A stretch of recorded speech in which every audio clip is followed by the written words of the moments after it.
How's it going, my bakers? Hope you're having a fine day so far. Welcome back to another video. Today we're making unique little coconut buns. Let's get in the kitchen and see how it's done.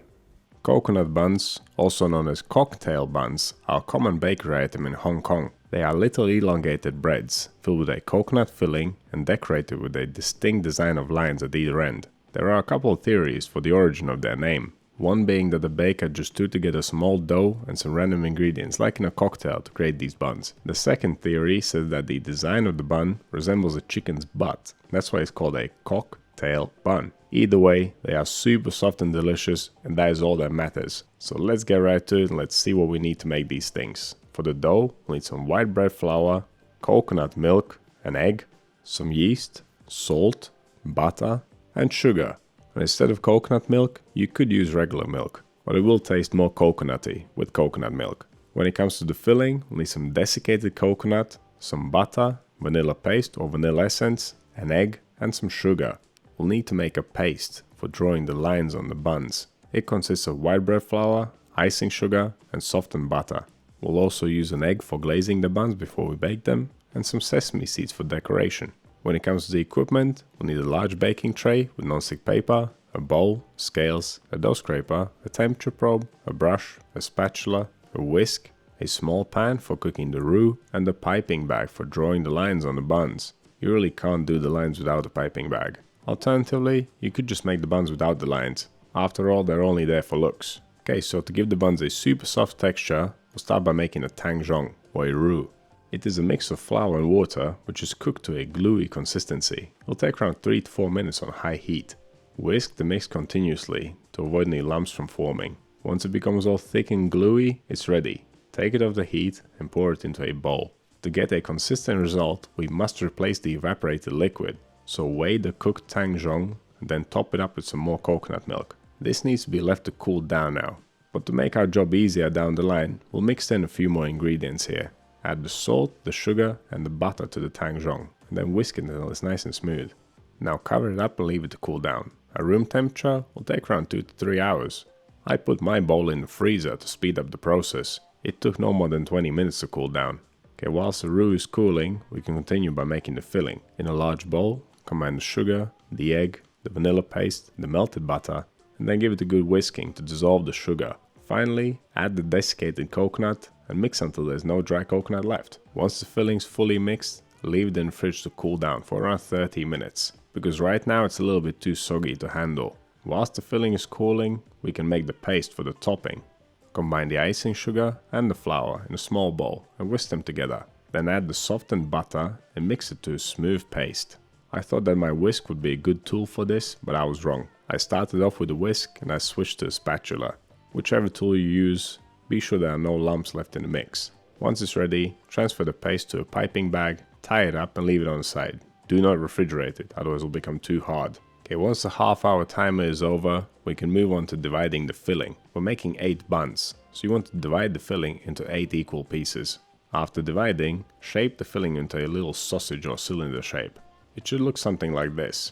It turned out to be about the size of my thumb. Once the filling has been divided and shaped up, place it on a plate or on a tray, and then put it in the fridge until final shaping time. So by the time we have made the topping and filling, the roux should have cooled down already. We can now move on to mixing the dough. Give the roux a quick mix and double check the temperature. I'll let it cool down to about 21 degrees Celsius or 70 degrees Fahrenheit. There are only 3 ingredients left to add to finish this dough. Start with the yeast and the egg.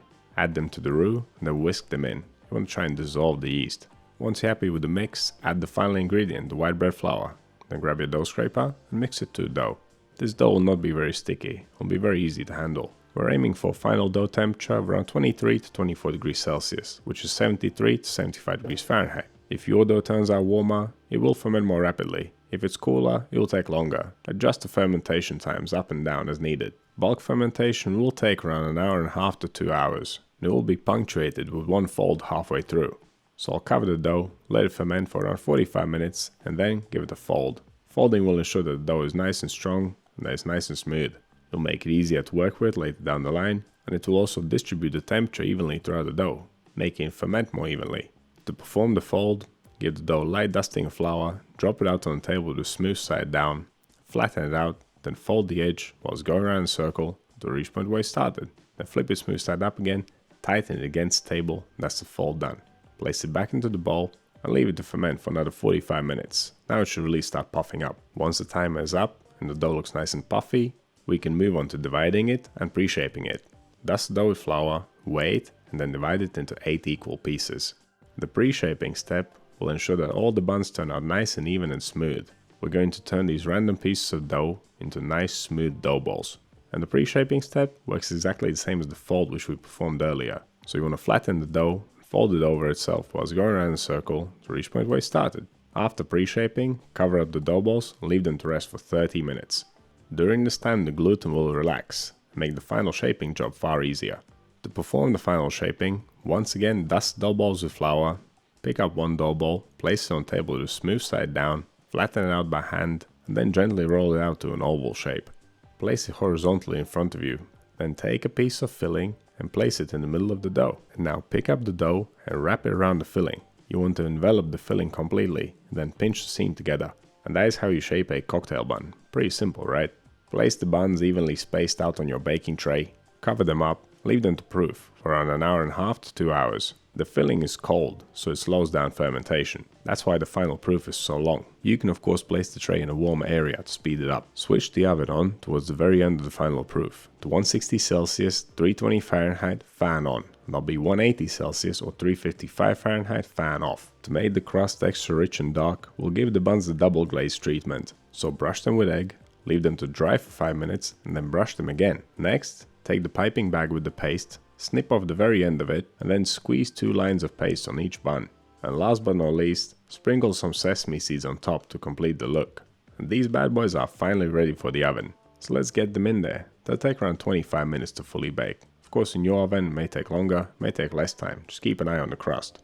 Once it's beautifully golden brown and dark all over, you know they're ready.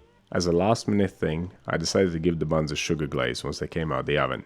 It's just a mix of equal parts sugar and water, which is brought up to a boil and then brushed on the hot buns as soon as they come out of the oven. It will make the crust extra shiny, soft, sticky and sweet. It is optional, but it does a good job. It doesn't take any effort either. But there you have it. That's how you make cocktail buns. Not sure if my version is very authentic, but the result is very good.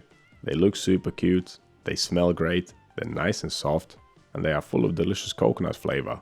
I was very happy with how they turned out. It's a bit of a project with all the different elements, but if you're organized and you stick to the method, it's pretty simple in the end. And it's well worth the effort to make these little beauties. So get in the kitchen and get your ingredients ready. So what do you think of this recipe? Have you ever tried coconut buns before? Let me know down in the comments. If you want to see more videos like this one, click over here. Subscribe to the channel, click right here. That's all I have for you today. Thanks so much for watching. I'll see you in the next one.